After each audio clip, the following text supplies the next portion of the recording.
Hello everyone, और आप हैं ज्ञान माया ई लर्निंग ऐप पर। और आज ये हमारी लेक्चर की जो सीरीज स्टार्ट होने वाली है वो सीरीज स्टार्ट होने वाली है जो डिवोटेड होगी पीजीटी एग्ज़ाम के लिए, यानी पीजीटी केमिस्ट्री एग्ज़ाम के लिए। तो कोई सा भी पीजीटी हो, किसी भी स्टेट का हो, तो आप जुड़ सकते हैं और ज़्यादा से ज़्यादा लोगों को इस कोर्स के माध्यम से आप जोड़ सकते हैं। तो हम स्टार्ट करने से पहले आज का जो टॉपिक होगा वो होगा एटॉमिक स्ट्रक्चर। तो एटॉमिक स्ट्रक्चर के बारे में हम पढ़ने वाले हैं स्टार्टिंग में। जो पीजीटी के स्टूडेंट हैं उनसे उम्मीद की जाती है कम से कम उन्हें बेसिक नॉलेज तो इतनी ही हो, अगर नहीं है तो भी चलेगा, क्योंकि इस ऐप पर आपको पूर्णतः तैयारी की जाएगी, चाहे आपका बेसिक क्लियर है या नहीं है तो भी आप क्लियर कर पाएंगे, अगर है तो भी आपके लिए सही है, वो और अच्छा सुधरने वाला है। तो चलिए स्टार्ट करते हैं। तो पीछे आप देख ही रहे हैं कि ये अलग अलग पीजीटी एग्जाम्स के लिए मैंने लिख रखा है कि यूपी पीजीटी हो या DSSS पीजीटी हो, बीपीएससी हो, आरपीएससी हो, ऑल स्टेट्स पीजीटी एग्ज़ाम्स हों, सबके लिए ये प्रिपरेशन इस ऐप के माध्यम से आप कर सकते हैं।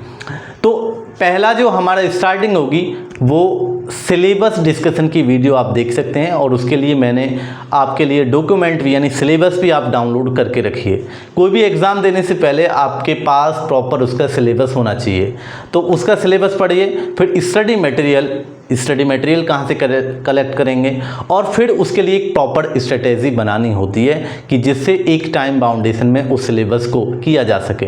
केवल एक ही बार नहीं, 2 से 3 बार होना चाहिए। और जब भी हम कंपटीशन की तैयारी करते हैं तो हम पीजीटी जैसे एग्जाम्स में हमारे लिए मल्टीपल चॉइस क्वेश्चंस करने आवश्यक होते हैं, तो प्रॉपर एमसीक्यूज़ की प्रैक्टिस होनी चाहिए। हमारे ऐप पर आपको फ्री में भी बहुत सारे एमसीक्यूज़ की सीरीज उपलब्ध है, हर चैप्टर से एमसीक्यूज़ उपलब्ध हैं। अगर आपको सीरियस एस्पिरेंट हैं तो आप इसका कोर्स सब्सक्राइब कर सकते हैं, आप इसकी टेस्ट सीरीज़ भी सब्सक्राइब कर सकते हैं।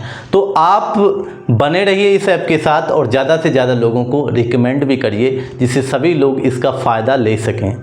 और हमारा भी एक मोटिवेशन, हमारा भी जो एक आपकी सहायता करने का जो उद्देश्य है, जो हमारा एक कोई भी सहायता होती है तो वो हमेशा उसमें कुछ ना कुछ अर्थ लगता है, तो आप इस ऐप से लोगों को जोड़ सकते हैं। तो चलिए आज का लेक्चर हम स्टार्ट करेंगे। तो तब तक आप अपना सिलेबस निकाल लीजिए, अगर सिलेबस नहीं है तो उसको पहले निकाल करके रखें, कोई भी लेक्चर स्टार्ट हो, ठीक है। तो सबसे पहले जो हम अपना लक्ष्य बना के चलेंगे, तो पहला ही यूनिट है एटॉमिक स्ट्रक्चर। तो एटॉमिक स्ट्रक्चर जो इनऑर्गेनिक केमिस्ट्री का पार्ट है, जैसा आप सिलेबस में देख चुके होंगे, तो हम एटॉमिक स्ट्रक्चर को पढ़ते हैं कि ये एटॉमिक स्ट्रक्चर क्या है। तो सबसे पहले तो एटम को ही जानना है। केमिस्ट्री के क्षेत्र में सबसे पहले जो शुरुआत होती है वो मैटर की शुरुआत होती है। मैटर यानी पदार्थ, मैटर को क्या बोलते हैं, पदार्थ या द्रव्य, यहाँ से स्टार्ट होता है पदार्थ या द्रव्य से मैटर। और ये द्रव्य क्या चीज़ है? द्रव्य वो चीज़ है जो स्थान घेरते हैं, उनको द्रव्य बोलते हैं जो स्थान घेरते हैं, और जिनमें क्या होता है, द्रव्यमान होता है, इनमें द्रव्यमान होता है। तो ये बाइलिंगुअल सीरीज है, आप बिल्कुल भी टेंशन ना लें अगर आपका मीडियम कोई भी हो। तो स्थान घेरने वाले कौन, मतलब ऑक्यूपाइज स्पेस। और दूसरी प्रॉपर्टी है जिनमें क्या होता है, मास, हैविंग मास। तो ऐसी चीज़ों को मैटर बोला जाता है जो स्पेस ऑक्यूपाई करते हैं, यानी स्थान घेरते हैं, और जिनमें कोई ना कोई मास होता है यानी द्रव्यमान होता है, उनको मैटर बोला जाता है। तो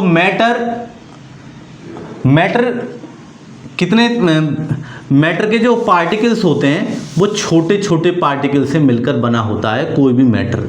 जैसे कि मार्कर है, ये भी तो एक मैटर है, ये मैटर है क्योंकि इसमें द्रव्यमान भी है और ये स्थान भी यूनिवर्स में घेरता है। जितना देख रहे हैं आप अपने साइज के बराबर क्या घेर रहा है, स्थान। तो इसको हम क्या बोलेंगे, मैटर यानी द्रव्य बोलेंगे, क्योंकि इसमें दोनों ये प्रॉपर्टी क्या हो रही हैं, होल्ड हो रही हैं, तो हम इसको मैटर कह सकते हैं। बात क्लियर हो रही होगी। ये छोटे छोटे पार्टिकल से मिलकर बने होते हैं, उन छोटे छोटे पार्टिकल्स को हम बोल सकते हैं एटम्स, मॉलिक्यूल्स या फिर आयंस। बात क्लियर। परमाणु, अणु या फिर हम इनको आयन बोल सकते हैं, परमाणु कह सकते हैं या अणु कह सकते हैं यानी मॉलिक्यूल, या फिर उनको हम आयन कह सकते हैं। तो छोटी छोटी चीज़ें ये क्लियर हो गई। अब ये हमारा जो टारगेट है यहाँ एटम है, यानी मैटर जो छोटे छोटे पार्टिकल से मिलकर बना है जिनको हम एटम बोल सकते हैं। आखिर वो क्या चीज़ हैं, ये चीज़ हमें यहाँ पे पढ़नी है। ये एटम क्या चीज़ है, वो कैसे होते हैं, उनका स्ट्रक्चर कैसा होता है, ये सब हमको पढ़नी है। भारत में एक साइंटिस्ट हुए थे, पुराने ऋषि मुनि थे, महर्षि कणाद। उन्होंने बताया कि जब हम पदार्थ को, किसी भी पदार्थ को लगातार तोड़ते हैं तो तोड़ने पर हम एक ऐसी स्थिति पे आ जाते हैं कि आगे तोड़ना मुश्किल हो जाता है, यानी आगे वो नहीं टूटेगा, अविभाजित नहीं होगा, आगे विभाजित नहीं हो सकता है, विभाजित नहीं हो सकता है। जहाँ से वो विभाजित नहीं हो सकता है यानी जो अविभाज्य है उसको उन्होंने बोला परमाणु। यही 18वीं सदी में डेमोक्रिटस ने इसका नाम दिया एटम, जो एटोमियो शब्द से मिलकर बना है। एटोमियो का मतलब है इंडिविजिबल, जिसको बांटा नहीं जा सकता, तोड़ा नहीं जा सकता। तो वहाँ से ये एटम शब्द की उत्पत्ति हुई, जिसका हिंदी अर्थ हम लगाते हैं परमाणु, जो महर्षि कणाद ने सदियों पहले यानी 2000 वर्ष पहले दिया था। तो ये परमाणु की थ्योरी थी। तो ये पुरानी थ्योरी थी कि एटम को विभाजित नहीं किया जा सकता। अब क्या हुआ, एक साइंटिस्ट थे गोल्डस्टीन। तो गोल्डस्टीन को तो आप बेहतर समझते होंगे कि गोल्डस्टीन कौन थे। गोल्डस्टीन ने ही प्रोटॉन की खोज की थी। गोल्डस्टीन ने ही प्रोटॉन की क्या की थी, डिस्कवरी की थी। कब, 1886 में अपना कैथोड रे एक्सपेरिमेंट के द्वारा। तो एटम, गोल्डस्टीन ने जब ये खोज की तो तब तक वो प्रोटॉन नाम नहीं मिला था, वो ज़्यादा आगे नहीं बढ़ पाए थे, वो केवल कैनाल रेस की खोज करते हुए ही रुक गए थे। मैं आपको स्टार्ट करूँगा 1897 के एक एक्सपेरिमेंट जो जे थॉमसन द्वारा किया गया, जिसे cathode ray discharge tube experiment भी कहते हैं। तो चलिए स्टार्ट करते हैं, क्या था वो एक्सपेरिमेंट। जे थॉमसन वाला, यानी cathode rays discharge tube experiment.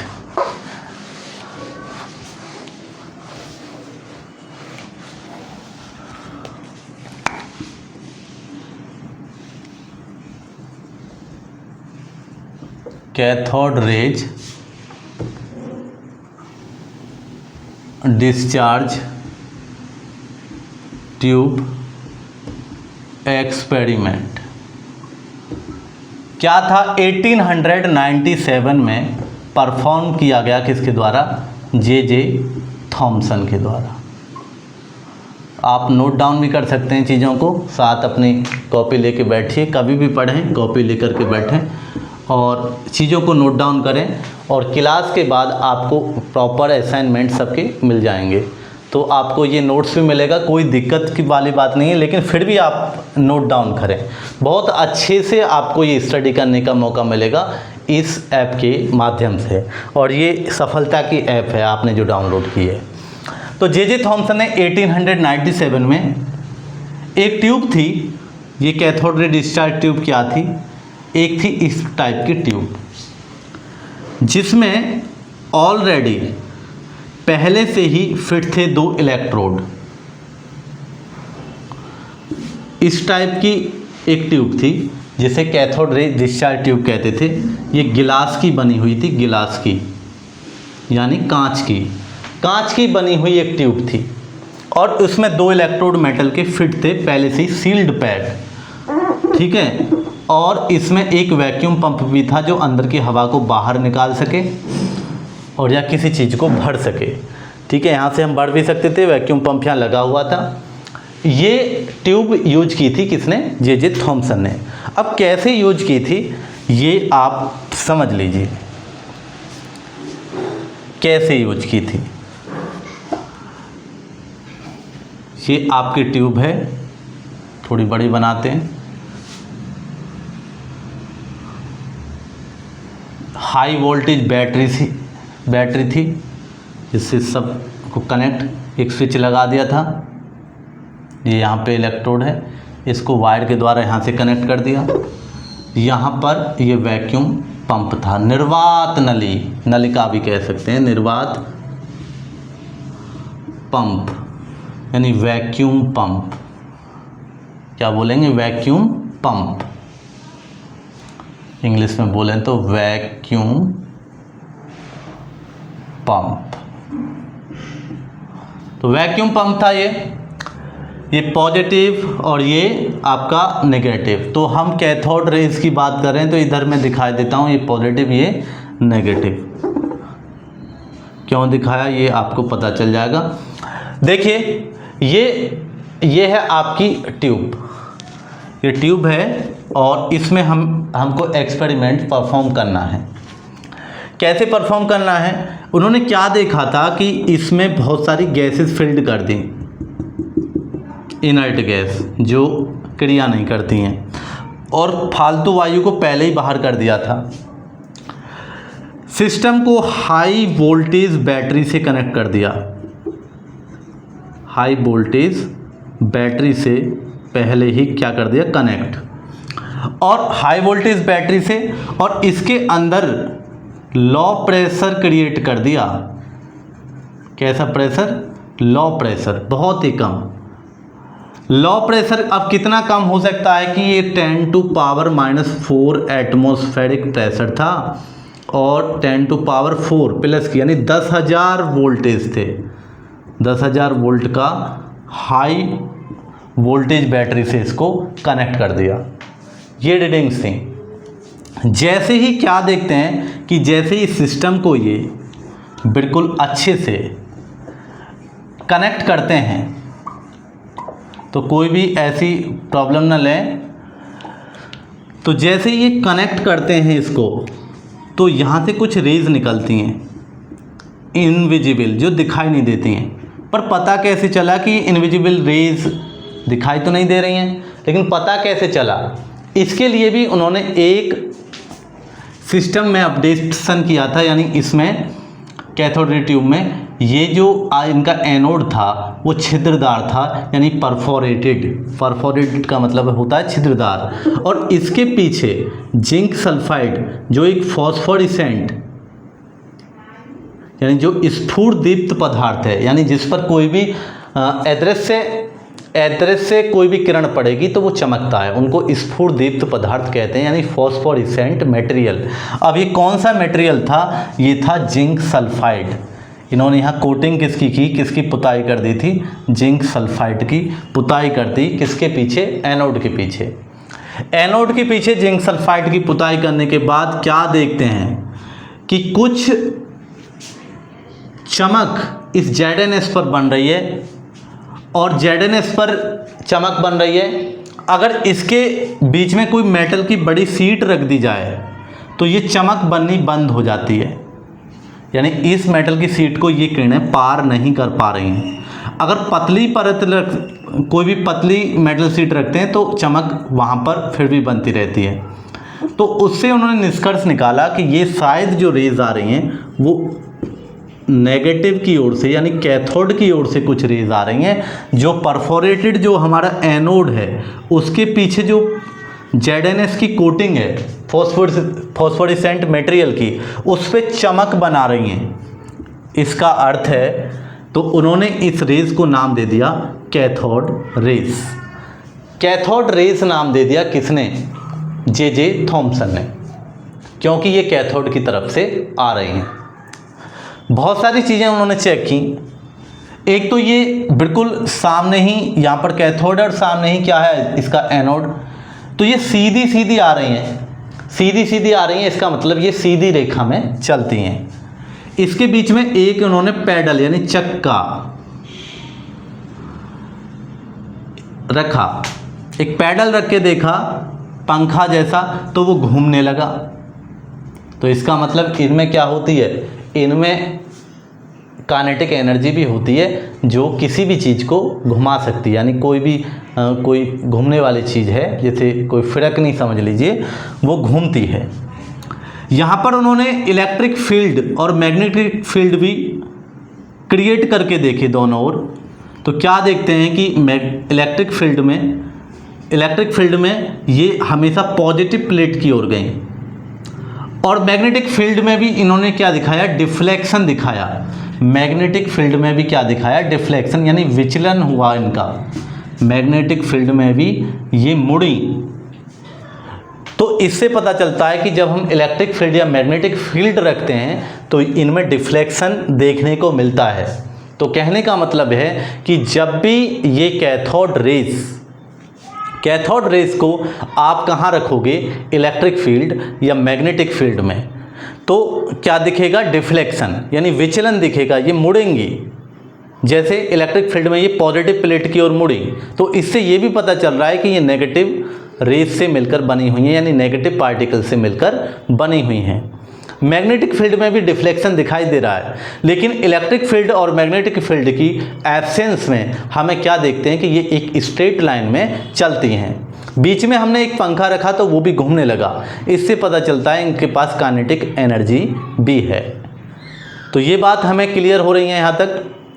तो इसका हम प्रॉपर्टीज़ को अगर हम देखें तो ये कैथोड रेज जो निकली हैं वास्तव में ये नेगेटिव पार्टिकल से मिलकर बनी हुई हैं। इनको बाद में इनका नाम दिया गया था, बाद में इनको नाम मिला इलेक्ट्रॉन, यानी कैथोड रेज वास्तव में इलेक्ट्रॉन ही हैं।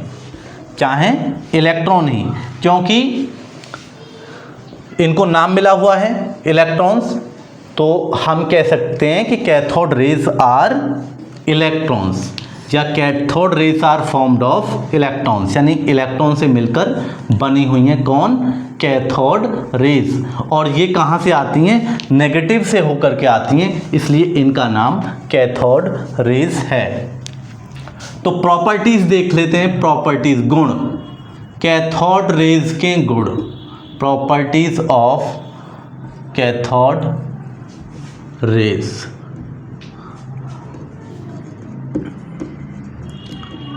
कैथोड किरणों के गुण, क्या गुण हैं कैथोड किरणों के।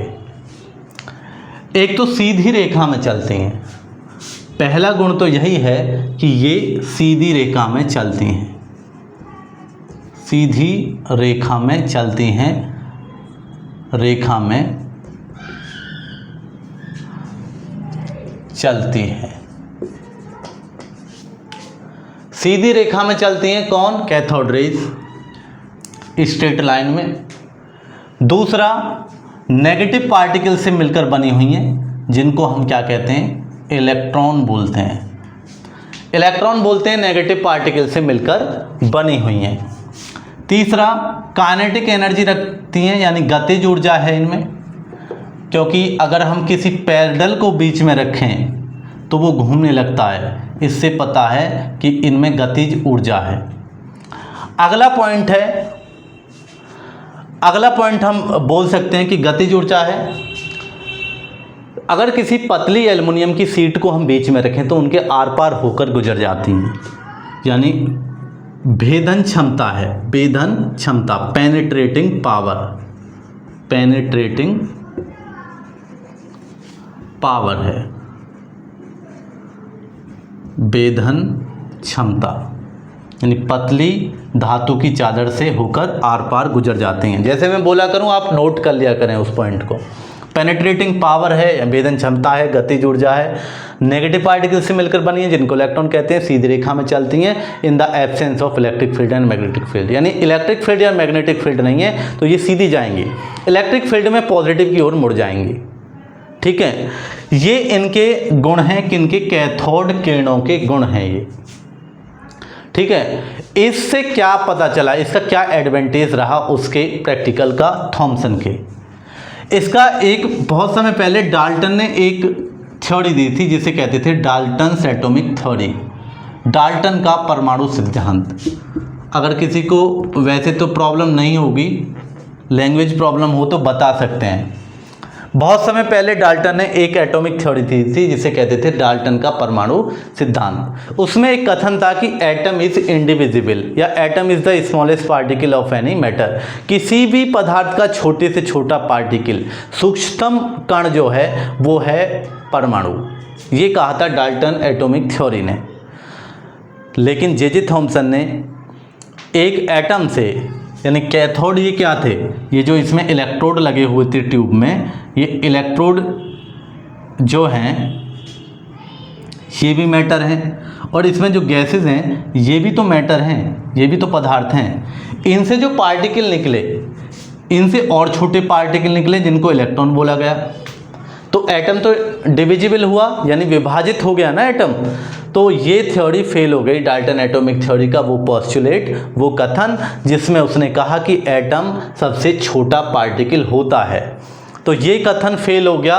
किससे? जे थॉमसन ने इस कथन को फेल करके दिखा दिया। ठीक है। जो ट्यूब के अंदर गैसेस जो आपने फिल्ड किए हैं, कोई सी भी गैस फिल्ड करिए इसमें, कोई सी भी, लेकिन इलेक्ट्रॉन की प्रकृति, इलेक्ट्रॉन का नेचर नहीं बदलता, ना तो किसी मास में परिवर्तन आता, ना ही चार्ज में परिवर्तन आता। तो इससे प्रतीत ये भी होता है, ये भी प्रॉपर्टी में आप जोड़ सकते हैं कि इलेक्ट्रॉन किसी पदार्थ की प्रकृति पर निर्भर नहीं करते, किसी पदार्थ की प्रकृति प्रकार पर निर्भर नहीं करते, निर्भर नहीं करते। तो इलेक्ट्रॉन इंडिपेंडेंट है किसी भी पदार्थ की नेचर से। जैसे प्रोटॉन होते हैं ना, प्रोटॉन तो आप हाइड्रोजन का भरोगे ट्यूब के अंदर, तो हाइड्रोजन के पार्टिकल्स को ही तो हम कहते हैं प्रोटॉन। हाइड्रोजन से जो निकलते हैं उन्हीं को प्रोटॉन बोलते हैं, जैसे हम आगे पढ़ेंगे। लेकिन इलेक्ट्रॉन में ऐसा नहीं है, कोई भी गैस भर दीजिए, लेकिन इलेक्ट्रॉन की प्रकृति वही होगी, वही उसके रूल रेगुलेशन, उसके वो प्रॉपर्टीज़ सेम ही रहेंगी। तो इलेक्ट्रॉन किसी भी गैस की प्रकृति पर, किसी भी गैस की प्रकृति, चाहे कोई सी भी गैस इसके अंदर भरी हुई है, तो ये नेचर पर, यानी प्रकृति मतलब नेचर पर कोई भी डिपेंडेंसी इसकी नहीं है। तो एटम में इलेक्ट्रॉन क्या है? एक यूनिक चीज़ है। इसलिए ये सारी केमिकल प्रॉपर्टीज़ को, किसी भी पदार्थ की केमिकल प्रॉपर्टीज़ को जानने में सहायक है कौन? इलेक्ट्रॉन। क्योंकि ये सभी में पाया जाता है, यानी कोई भी गैस हो, कोई भी हो, सभी में एक समान पाया जाता है। इसलिए केमिकल प्रॉपर्टीज़ यानी रासायनिक गुणों को जानने के लिए इलेक्ट्रॉन बहुत आवश्यक है। आपके लिए 4 ऑप्शन हैं और आपसे बोल दिया जाए कि कौन सी चीज़ आवश्यक है किसी के भी रासायनिक गुण जानने के लिए, तो वो है आपका इलेक्ट्रॉन। तो इलेक्ट्रॉन के बारे में ये आपको जानकारी मिल गई होगी। तो ये थी डिस्कवरी ऑफ इलेक्ट्रॉन। तो लेक्चर आपको कैसा लगा? लेक्चर और बेहतर होते रहेंगे। लेक्चर आप अपनी फीडबैक दीजिए। और ये डिस्कवरी ऑफ इलेक्ट्रॉन आपको इस लेक्चर के माध्यम से समझा दी गई है। तो इस लेक्चर में इतना ही। Have a nice day.